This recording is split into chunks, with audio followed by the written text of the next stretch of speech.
5वें अध्याय का महात्म्य। श्री कृष्ण भगवान की सदा ही जय। नमस्कार भगवान।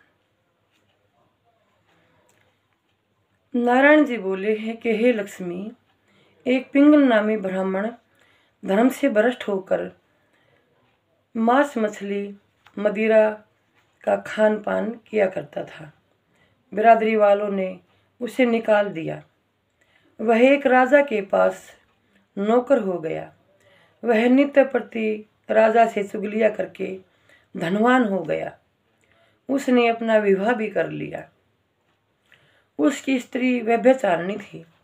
वह अपने भर्ता का कहना न माने।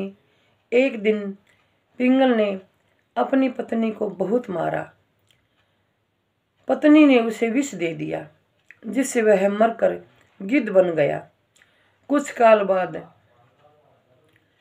वह स्त्री भी मर गई और नाना प्रकार के नरक भोग कर तोती बनी और तोते की स्त्री हुई। एक दिन उसने तोते से पिछले जन्म की बात पूछी।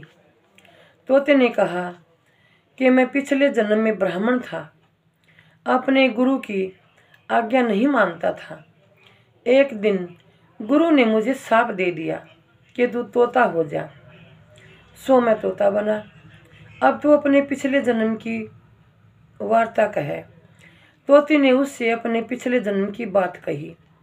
एक दिन वह तोती वन में बैठी थी। वहाँ गिद्ध आया।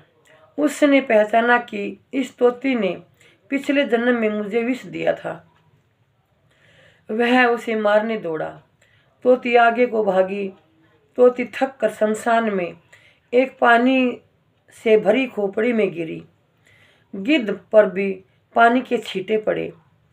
वे दोनों उसी समय मरकर देवदेह को प्राप्त हुए। जब वे धर्मराजपुरी में पहुंचे तो धर्मराज ने पूछा, क्यों रे गिद्ध, तू पिछले जन्म में कौन था? गिद्ध ने अपने पिछले जन्म की वार्ता कही। फिर कहा, कृपया कर हमें यह बताइए कि हमने अपनी जान में तो कोई पुण्य नहीं किया, फिर हमें देवदेह क्यों प्राप्त हुई? धर्मराज बोले, वह एक साधु का सिर था। वह नित्य गंगा स्नान करके 5वें अध्याय का पाठ करता था। वह खोपड़ी पवित्र थी।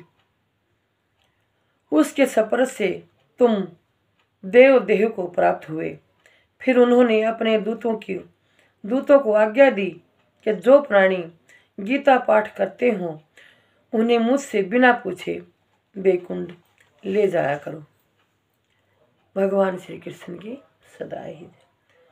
विष्णु भगवान तेरी सदा ही जय। नमस्तुते भगवान, नमस्तुते। नमः शिवाय भगवान, नमः शिवाय।